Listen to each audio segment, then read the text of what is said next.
Assalamualaikum warahmatullahi wabarakatuh. Sabahul khair habibi wa habibti, sabahul nur, sabahul ful, sabahul ward. Kif halk? Alhamdulillah khair. Ahlan ya jamil wa jamila habibi wa habibti saffut tasi'. Ayyamil an, al-an yaumul khamis, October 8, 2020. Welcome back to biology class with Mualimah Tuti Wardani Bako. Naam habibi wa habibti, are you ready? Yallah bina nabda'un nashat. Toyib habibi wa habibti, our topic for today is plants reproduction technology. Our indicator of the lesson today are be able to explain the purpose of reproduction technology and be able to identify and explain the kinds of plants reproduction technology. Our scientific word is reproduction perkembangbiakan. Reproduction perkembangbiakan. Reproduction perkembangbiakan. Reproduction perkembangbiakan. Reproduction perkembangbiakan. Before we discuss about plants reproduction technology, what is the purpose of reproduction technology? Now, to meet human needs such as better food ingredients and maintain population balance by avoiding extinction of a species. Now, Habibi wa Habibti, we will discuss about reproduction technologies in plants. There are hydroponic, aeroponic, verticulture, and tissue culture. We will discuss one by one. The first is hydroponic. You can look at the picture. Hydroponic is a method of planting plants without using soil. Planting using a solution of nutrients and minerals in water or with the addition of a water insoluble medium like gravel, charcoal, husk, and sponge.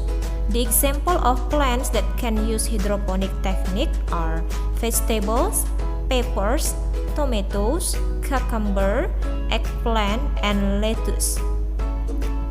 And then the benefits of hydroponics are more efficient use of land, fertilizer, and water, higher and cleaner production quantity and quality, and easier control of pests and disease. The components that must be considered in hydroponic are: the first is water. Water functions as a planting medium and also as a nutrient solvent. The second is light. Like other plants, hydroponic plants also need light to photosynthesis with light at an appropriate level. The third is oxygen. Oxygen dissolved in nutrients is needed by hydroponic. The fourth is nutrition. Nutritional content of substance such as nitrogen, natrium, calcium, kalium. It is very much needed by hydroponic plants and it can be obtained from additive that can buy in from shops.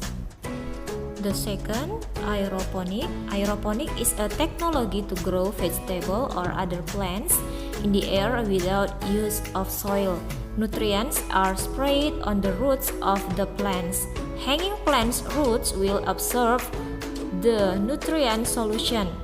Aeroponic systems help the environment by conserving water because the roots are in the air. Plants receive more oxygen and can provide benefits for landless farmers because aeroponic doesn't require land. The example of plants that can be grown aeroponic are lettuce, kale, and spinach. You can look at from the picture. The roots is in the air. The third, verticulture. Verticulture is a plant cultivation technique by means of installation multi-level or vertical installations to increasing the number of plants on limit or narrow land.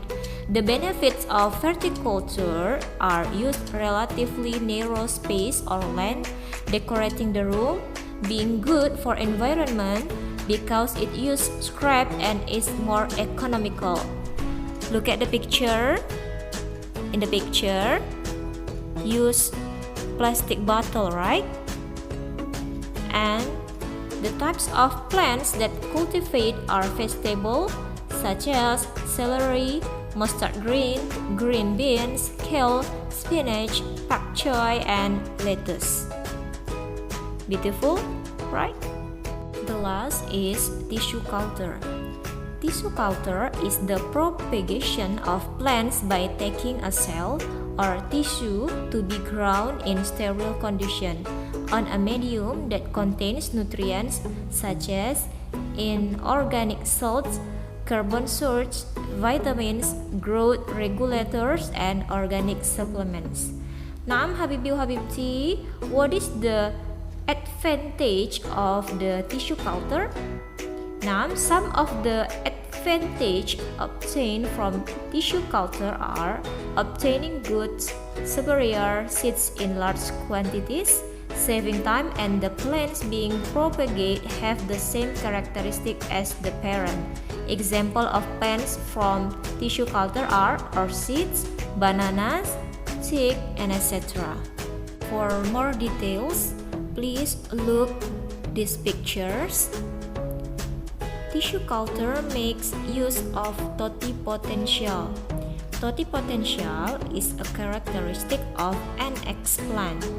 This eggplant is part of a plant or parts of an organism to be cultured. It is called an eggplant. Habibi wa Habibti, this eggplant can equip itself to become a complete organism or plant. So, that is called totipotency. Habibi wa Habibti, before the eggplant cutting into pieces, it must be sterilized first. Can be sterilized using alcohol, which is sterilized not only the eggplant but various equipment, rooms. It must also be in a sterile condition, free of dust and free of bacteria. After the eggplant are cut into pieces, the cells or tissue are still taken. The middle part is usually taken in the meristem tissue, the most sterile part, then transferred to the petri dish. In this petri dish, the nutritional substance are added. Then it will turn into callus. What is that callus? This callus is cells that have been dividing but are not yet differentiated or cannot be differentiated. Then it will be transferred to a growth medium until later it becomes a planted or a very small plant. This planted will be held, which is called acclimatization, which is a condition which it will adjust to normal environmental condition. So, Habibi wa Habibti, the conditions are 50% like a laboratory and 50% like normal environmental condition. So, this tissue culture is quite complicated and is done usually in a laboratory. Toib Habibi wa Habibti, kifaya for our topic today. Next time we will meet anymore with another topic. Habibi wa Habibti, please keep study hard at home. Don't forget do your home project well. Ilaliko, syukron for your attention. Assalamualaikum warahmatullahi wabarakatuh.